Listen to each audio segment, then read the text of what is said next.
Women of the White Elves are among the most enigmatic beings in fantasy mythology. Their presence is always shrouded in a translucent veil, both physically and metaphorically. They are children of light, embodiments of unattainable grace and innate wisdom. Yet, they are also objects of enduring admiration and secret desire. In this video, we embark on a journey through the most fascinating, rare, and perhaps intimate facts about white elven women. Who are they? What are their habits, magic, rituals, and perspectives on life and love? Why have they inspired poets, wizards, and kings for centuries? This is not a fictional tale or a fairy story. It is a science fantasy reconstruction based on legends, cultural memory, and the rich folklore pieced together bit by bit. We will view white elven women as an ethnos, with their history, biology, aesthetics, and the hidden laws of their world. White elves, or Quendi as they are called in some mythologies, are considered one of the most ancient peoples of light. Their women are an integral part of this race, but it is they who bear the mark of primordial purity. According to legend, the first elven women were born by water's mirrors, in places where moonlight first touched the earth. This defined their nature, reflective, mysterious, as if woven from light and its reflections. Physically, they are distinguished by tall, slender figures, nearly untouched by aging. Their skin is translucent and cool to the eye, like pale marble dust. Their hair ranges from platinum to silvery white, and their eyes are like polished crystals, reflecting the forest or the sky. It is said that elven women are not born in the conventional sense. They seem to come into the world through dreams, dreams of the forest, dreams of the elements. Pregnancy among white elves is exceedingly rare and regarded as a sacred event, not physiological but spiritual. Many believe an elven woman cannot give birth unless her heart holds love, pure and profound. This blend of physical perfection and inner detachment makes them almost unattainable to other races. They are perceived as an ideal, but an ideal that cannot be touched. They are like a distant star, drawing the gaze but burning those who draw too close. White elven women have always been spoken of with reverence, as if to avoid disturbing their mystery. Their bond with another being is a rare and almost sacred event. It is not merely a union of bodies, it is the creation of a new harmony, accessible only to the chosen. For a white elven woman, intimacy is possible only when she senses a complete alignment of rhythms, breath, thoughts, energy. She is not drawn to strength or appearance but to a subtle inner radiance that cannot be feigned. If she feels a connection, she allows herself to be felt, nothing more. All else is mere speculation by outsiders. Outwardly, an elven woman may seem aloof, cold, like a statue carved from moonstone. But this is a mask, a shield, an ancient way of protecting her essence. The few who have grown close to them speak of an inner warmth that envelops softly, like dawn's light in the quiet of a forest. White elven women do not reveal themselves at once. Their touch is a language, their gaze a key. Every gesture carries an ancient structure of meaning, inherited from the first daughters of light. It is an art understood only by those who can slow down and hear the silence between words. The magic of white elven women differs from that of their male counterparts. It requires no wands or incantations. It is woven into the very fabric of their being. An elven woman does not summon a storm, she becomes the wind. She does not command fire, she warms like the morning sun over white peaks. It is believed that each elven woman is tied to a specific element: water, tree, light, the scent of flowers, or even the sounds of the forest. This bond is born with her and remains until her journey's end. In moments of distress, she can vanish into foliage, merge with a river's reflection, or dissolve into the glow of dawn. White elven women rarely wield overt power. Their enchantments are subtle, working through voice, gait, or gaze. This is why other peoples fear falling in love with an elven woman. it is not just a feeling but often a true enchantment. Inescapable without leaving a mark. Their art of healing is scarcely understood. They do not cure, they restore harmony. They do not fight, but sometimes a single glance can halt a conflict. Their presence alone can transform a space, making a forest quieter, water clearer, air lighter. It is said that meeting the gaze of a white elven woman is like stepping beyond the boundary of dream and reality. Their eyes do not merely look, they explore, penetrating depths a person might not even know within themselves. The light, almost crystalline hue of their irises, the absence of sharp expressions, and their complete lack of haste lend their gaze a unique stillness. This is not the gaze of a mortal being, it is the gaze of nature itself. It can be soft, gentle, warm like morning mist, or cold, like the ice of mountain lakes, if you prove unworthy. But in any case, it is unforgettable. Even if the elven woman says nothing more, her gaze will stay with you forever. Because in that moment, you will feel what it is to be truly seen. Some peoples believe an elven woman's gaze can grant clarity of mind. Others, that it can drive one to madness. The truth, as always, lies somewhere in between. A white elven woman looks upon those ready to be seen. The rest, she simply does not notice. The gait, gesture, or turn of a white elven woman's head feels meticulously measured, as if part of an ancient dance performed without haste or fuss.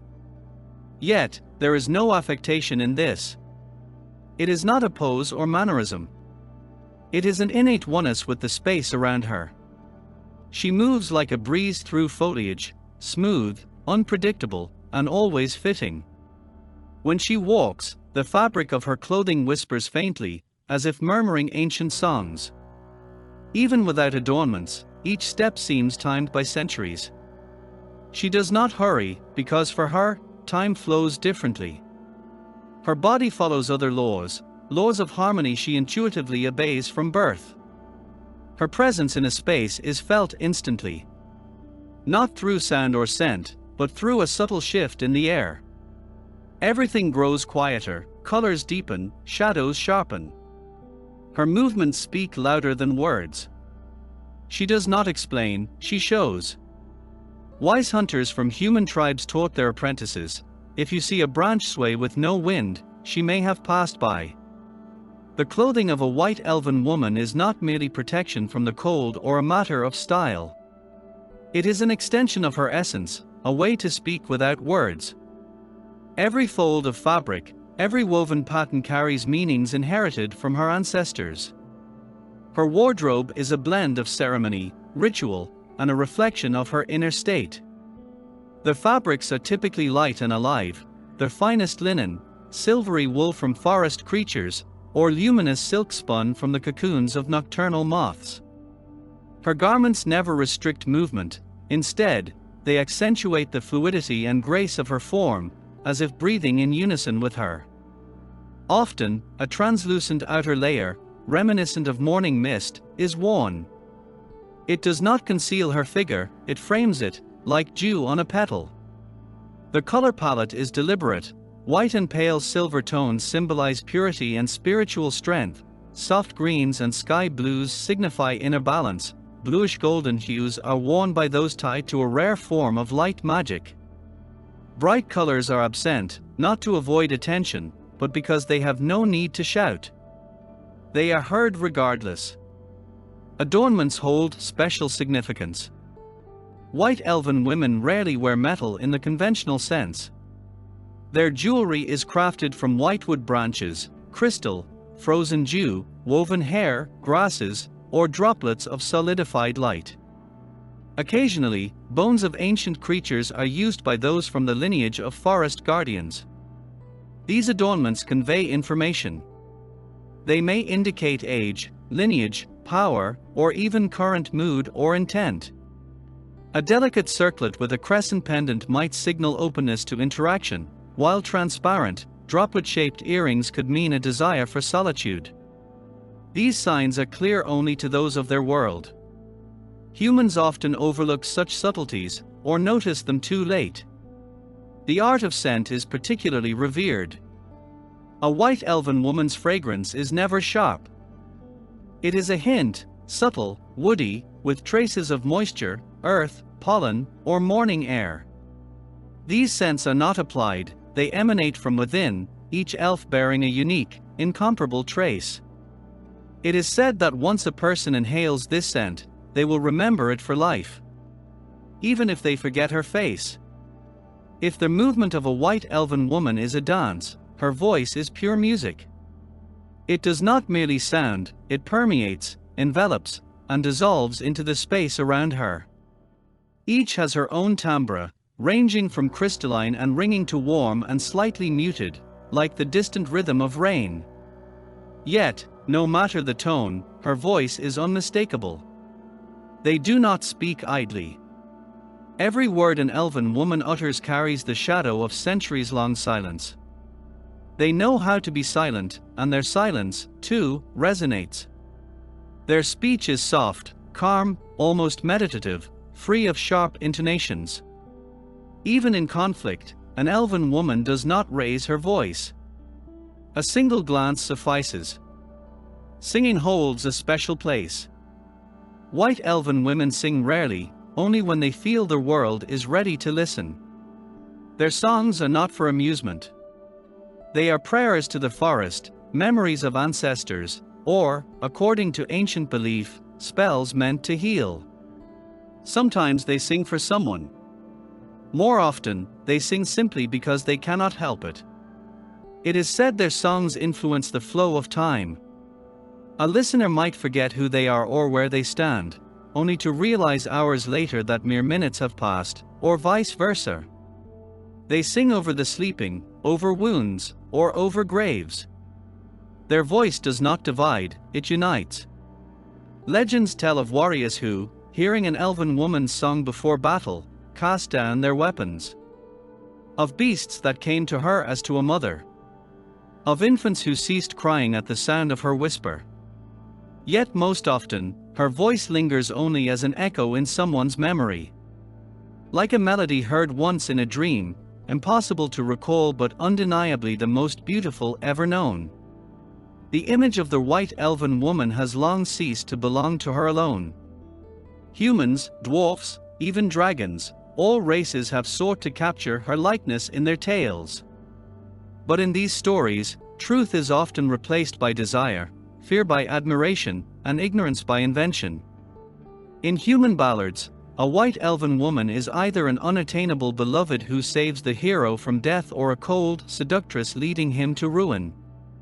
The same figure can be cast as an angel or a witch, depending on the teller. Each believes their version is the true one. Dwarfs, with their affinity for earth and stone, describe elven women as forest phantoms, weightless beings perilous to the mind. They believe her gaze can spark a longing for something that never existed, luring one away from craft, home, or clan. Dwarven sages even forbid young dwarfs from hearing an elven woman's song without elder supervision. Even among other elven clans, dark, forest, or river, white elven women evoke a mix of reverence and caution. They are seen as closest to primal magic but also the most aloof. Sisters with different blood, different silence, different dreams. All these tales point to one truth: white elven women dwell not only in forests but in the minds of those who have never seen them. They have become symbols of beauty, mystery, the ideal. Yet with each retelling, they drift further from reality, turning into fairy tales. Perhaps that was their design all along? Maybe this is why they exist, to remind us of something greater than ourselves. That not everything can be explained. That there is a light you cannot touch, but which can still guide your way. White elven women are not merely heroines of legend or objects of admiration. They are symbols of the very idea of unattainable harmony. They exist on the edge, between light and shadow, flesh and air, fairy tale and reality. They cannot be fully understood, but they can be felt. We have tried to break down their nature into words, to study their gait, voice, gestures, the secret language of fabric and gaze. We have pieced together myths, folklore, and ancient references. But the more we learn, the clearer it becomes: a white elven woman will never be fully revealed. She was not made for that. In every movement, she offers a hint, not an answer. In every glance, infinity, not a promise. She can be present yet remain unreachable. This is what makes her so captivating. Not her body, not her clothing, not her voice, but her mystery. Perhaps the greatest power of a white elven woman lies in her lack of desire to be understood. She simply is. And that is enough. To inspire, to heal, to awaken, to burn, and to vanish. Leaving nothing behind but the faint scent of dew and a strange, inexplicable longing for something you never held, but know was near.